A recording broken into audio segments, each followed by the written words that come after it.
from the Marriott City Center in downtown Charlotte at ACC Operation Basketball.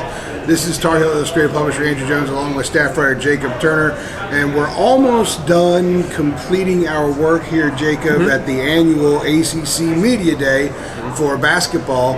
And I've always enjoyed this event because we get so knee-deep into football, all of a sudden, bam, basketball's right around the corner, and this is kind of the awakening point. However, it's usually before UNC's Media Day, and here what we've had in less than 2 weeks now, we've had Late Night with Roy, UNC's Media Day, and now we have ACC Media Day, and the reality is in 29 days, the Tar Heels will not only open their schedule, but they open ACC play. I know, it's wild. First game this year, home, against Notre Dame, and I think that it sort of changes the approach to the season a little bit, and I think you put a little bit more premium on what Roy Williams is saying about what they have done and haven't done so far in practice, and there have been 8 practices so far, so we can hit on a few of those points today, but this is your first ACC Operation Basketball.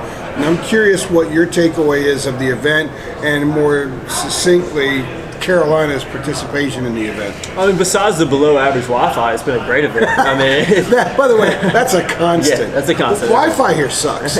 It always sucks. I've been using my hotspot this event for like 5-6 years. It took me like an hour and a half to get a video uploaded. So if those press conferences came a little late, I apologize. The league doesn't make enough money, I guess. But yeah, I guess not. But I mean, overall, it was a really cool experience. I got to experience the football one a few months ago, and it was a little bit bigger scale than this. This is kind of like a smaller version of that in terms of the area in which they do it in, the press conference in which they do it in. But overall, I mean, it's a first-class event. It's kind of cool to see some behind-the-scenes stuff. You kind of just get to walk around with all these coaches and players, and it's a really cool experience because you kind of see them in their normalcy. It's a lot more laid back than football. Definitely. When you see Jim Boeheim a few minutes ago walk by carrying his own stuff, you're like, what? You don't see that in football. No, you definitely don't.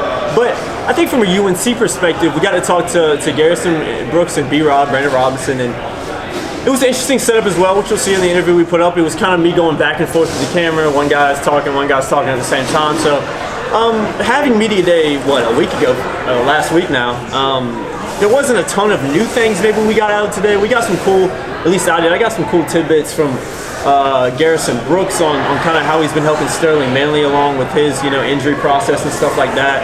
Got some cool words from Brandon Robinson on kind of his struggles last year and how he kind of overcame those. But overall, it was a really cool event. You get to kind of see these guys, see Roy Williams in more of a formal professional setting than Media Day when they're just sitting in the Smith Center, kind of just sitting there. So you get a little bit more out of Media Day, as you would expect, less media there too. But overall, it's a really cool experience. The coolest thing for me was just to see these coaches and these players in their normalcy. It's not very formal, and it's a really laid-back event, which I really enjoyed. It's in an environment where there's a lot of people. When I say a lot of people, ACC people, network people, and media. But they're in an environment where they can be comfortable because they kind of trust everyone there. It's not like autograph seekers and people, bowing to their I did see B-Rob give an autograph. That was the only autograph I saw downstairs, right below the elevator. Yeah, well, I took a picture of B-Rob. I took one of Garrison. B-Rob did give me a fister after that. Now, B-Rob's a nice guy. But I'm thinking, I hope nobody saw that because that would be fanboyish, right? Yeah. But it's not because when you get to know these guys after a while, that's kind of the way it is. Yeah, exactly. And what I'm really the reason I say that illustrates the casual nature of this because other guys were doing the same thing too, and it was kind of in good nature because of that. There's a chance that you get some less programmed responses about some things, even from Roy. And I thought Roy, in your interviews you were alluding to earlier, were in what they call the breakout area. And unfortunately this year, the breakout area, the term breakout, is away from the main press conference. Definitely not away from it. You have a main, like in the postseason, the NCAA tournament, the day before a game, there will be the main press conference, and then there's a breakout area. It's either the locker room or when you get further along in the tournament, it's individual interviews set up away from the main press conference with players. That gives you an opportunity to get a little bit more of a conversation going, get a little deeper into a subject. Yeah, for sure. The breakout area here was inside the main press conference room. So when you're listening to the breakout interviews of Roy and Garrison and Brandon, you're actually going to hear a press conference going on with Leonard Hamilton of Florida State. And then there was another one. I think it was Virginia Tech or something. Virginia Tech, something like that. Yeah, I can't remember. I know it was definitely Florida State, but I can't remember the other team. There were two of them that went on, and in the middle there was a little gap where there wasn't one going on. So it's kind of frustrating. For us, it takes a long time to transcribe. I had to go over and over some portions of what Roy had to say multiple times. I mean, like 7 and 8 times. The really interesting thing that Roy said today that I took from it is he alluded to the fact that they're now 8 practices in. And they've only had 11 players participate in all 8 practices, and a lot of them were walk-ups. Like Leaky Black has only participated about 30% of the practices. Roy said he's doing a lot of really good things, but he's not shooting them. No. And he said, well, but we have a small sample size. It's only 30% of the practices. Andrew Platek still isn't back to 100%, but Roy does expect him to be a guy that's on the white team at times and playing a lot. So I think that we've heard a lot about Andrew's progress, and I think Roy kind of backed that up based on what he said. There's probably 8 guys right now that I think he trusts at this point. He can rely on, and I think Andrew would be in that mix. Of course, the other ones are the obvious ones: the 2 grad transfers, Cole Anthony Bacot, B-Rob, and Garrison Brooks, and obviously Leaky Black as well. He didn't mention Leaky when he said the 6 players, but I went back and listened to some other things he said, and he actually described Leaky as the most important player in his team because he could do so many different things. So I think it's. We got something out of it, so it's worth it. Oh, for sure. It's not the event it used to be, in my opinion, especially when I covered the whole league. It was great because I could get a lot of things from different teams, but we used to get more time with the coaches. We used to get more time with the players. It was far more valuable than it is now, but we still did get something. Yeah, we got some cool things, and like I said, more than anything, it's you kind of get different questions. There's different types of media here, so you don't know what their maybe knowledge is of the team. You don't know what their agenda is, what they're trying to get out of it. So sometimes you get some different questions that we haven't had answered. So it was good to hear from Roy on kind of the players that he feels like he trusts. We saw it during Late Night with Roy, but I mean, was it 3 or 4 players didn't even participate? So injuries are a little bit of a concern for Carolina right now, and I mean, basically Roy said it going into the season. He's not really sure if he's going to be without Manley, who was it? Manley, Platek, and Anthony Harris. Was that the 3? Yeah, well, I think Platek's going to be back sooner rather than later. The season. I don't think anybody has any idea. Put it this way. Don't pencil anything in for Sterling. No, definitely not. And for now, don't pencil anything in for Anthony Harris. Yeah. None of that's happening anytime soon. You can pencil some stuff in for some other guys. A couple other quick notes. He said that B-Rob is doing a really good job of leading. Garrison's leading. He said Cole Anthony's also leading. I think Cole's going to really become like the voice of this team at some point. He also mentioned Walker Miller. They need another big guy. It's not going to be Sterling. I think everybody understands Brandon Huffman is very limited in his game, but he mentioned Walker Miller is playing well and getting up and down the court well. I have no idea what he can give them, but they need a third long body down there, and at this point, going into a Notre Dame game, if there's foul trouble or something else, obviously Huffman may get an opportunity, but I think Walker Miller might be somebody just to keep an eye on. Not projecting anything, but keep an eye on him. And the other thing that I think was interesting about today is that Roy said that this is not the same scoring team it was last year. They don't have the perimeter shooting, and he said this club's going to have to defend better than last year's team. They're going to have to run the court better, run the floor better, meaning get those easy baskets to take some of the pressure off their half-court offense. And they also have to rebound better. He needs rebounding from every spot on the floor.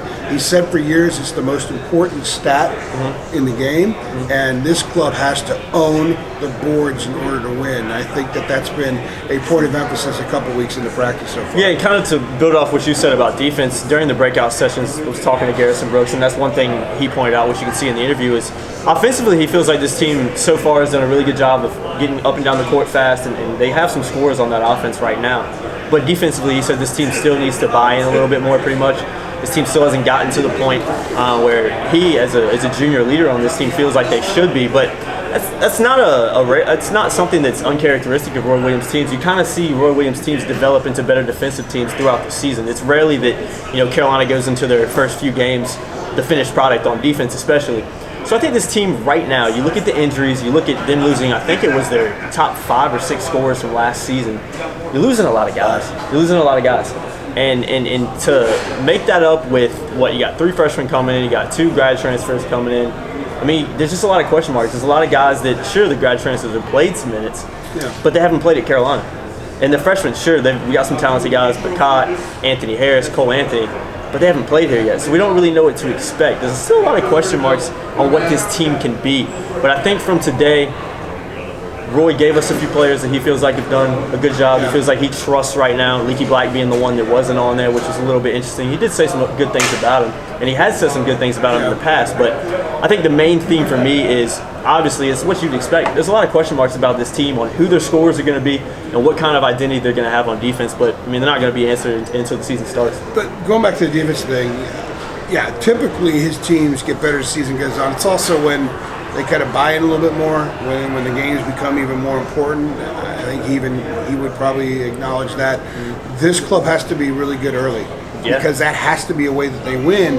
And when you open up with a conference game, and the first Saturday the first weekend in December, they're at Virginia. 20-game conference schedule. Everything's different now.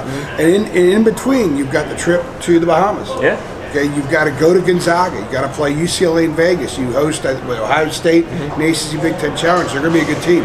So they've got to win those games early. If they're going to compete and win those games, they've got to defend right out of the gate. So I think defense is something that they're talking up more now in the middle, not even yet the middle of October, than maybe what we've heard in previous years. Yeah, I would agree. I think defense is a big facet of this team because of what you said. I mean, the schedule starts off hard. It kind of reminds you a little bit of football in a way, how they started off.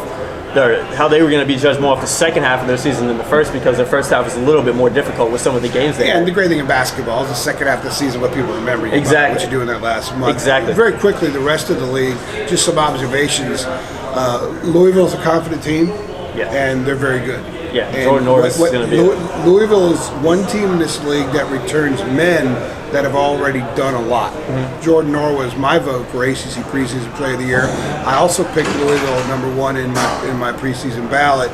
Of course, I think Duke and Carolina are teams that could also finish first. For sure. I'm not sure. I think Virginia lost so much, and so much of what the Wahoos do is based on learning the Tony Bennett way, and that takes time. And I think they're going to be really good. There's not going to be a huge drop-off. I think by February, it's going to take them a while, too. I guess Carolina, getting them early is kind of a good thing, but also getting Carolina early is probably a good thing, too. So that'll be a really interesting matchup. The rest of the league, it's a hodgepodge. I mean, there's some solid teams. Florida State's got talent. They've got kind of a nice cascade in their classes. I don't know what to expect from half this league. We were just before we were set up to do this thing. Jeff Capel and a couple of his players were sitting right over here, and you kind of threw a joke out saying, "Well, I think Pittsburgh is a surprise team this year." They could be. They could be. They've got some talent. I think Capel's a good coach, and if they're 15% better than they were last year, that's going to make a big difference in some of the games they lost to year, especially considering some of their teams have dropped. NC State, I don't know what to make of NC State. I don't know what to make of Wake Forest, although I think Wake should be pretty bad. I don't know what to make of Miami. They've got some players. I love Chris Likes. He's a fun player to watch. Can you win 25 games with him at point guard? Do you have the guys around him? So the league's going to be really good. I think at the top, there are 4 Final Four caliber teams: Virginia, Duke, Carolina, and Louisville. I can agree with that. I think Louisville's a national title contender. I think Carolina and Duke, let's wait and see, could be national title contenders. I think at the most they'll have 3 national title contenders. Yeah, it's going to be interesting to see how this kind of league plays out because, I mean, like you mentioned with me talking about Pitt, there's just a few teams in this league that you don't really know what's going to happen. Like you mentioned, if they get 15% better, if Miami gets 30% better, it's a lot. It's a lot. But Miami, from what they were last year, I mean, one of the reasons Miami struggled was just because of the injuries they had. So if maybe Miami's a team with Chris Likes. I mean, Carolina fans will remember what Chris Likes did to them in Chapel Hill. So when they took Carolina to overtime in Chapel Hill, they had like 8 guys in uniform. I know. And so it's like Miami's. They can stay fully healthy. I mean, maybe they're a totally different team this year. There's a lot of things to expect. Well coached. But very well coached. So I agree with what you said about the top 4 teams and having those Final Four caliber teams. I think Louisville's right now probably the preseason favorite to win it. But I mean, you've always got Duke and Carolina that are going to be up there. You always got a Virginia team now that's kind of been built into a dynasty now that I think they're not going to really have these rebuilding years. They're going to kind of reload. But I think for Carolina, like I mentioned, the biggest thing for me is You lose a lot of scoring talent. You lose a lot of leadership on that team. Who's going to step up and be that guy? And do they have enough guys to step up and be those guys? So a lot to be seen, a lot that's going to remain to be seen as we dive into the season here in a month or so. But I think it's going to be a fun year because there's a lot of talent on this roster nonetheless. And you know what the best part about today was? We had multiple Tucker sightings. Oh man, always good to see Tucker. Anybody watching knows who Tucker is. You're laughing right now, but when Tucker walks through, the C only parts when Tucker walks through, not when Coach K walks through, or Roy, or Jim Boeheim, or anybody like, or even the ESPN guys. It's when Tucker walks through. South Boston's finest, man. Parts. South Boston, Virginia's finest. Man. And if you know what we're talking about, you're laughing. If you don't, you think we're crazy. Look up Tucker McLaughlin. He's a rock star. Yeah, South Boston, Virginia, man. South Boston. All right, from Charlotte, from the Marriott City Center, this is ACC Operation Basketball. If you like our videos, go ahead and like this one. Become a subscriber so you get notifications when all of our videos come out.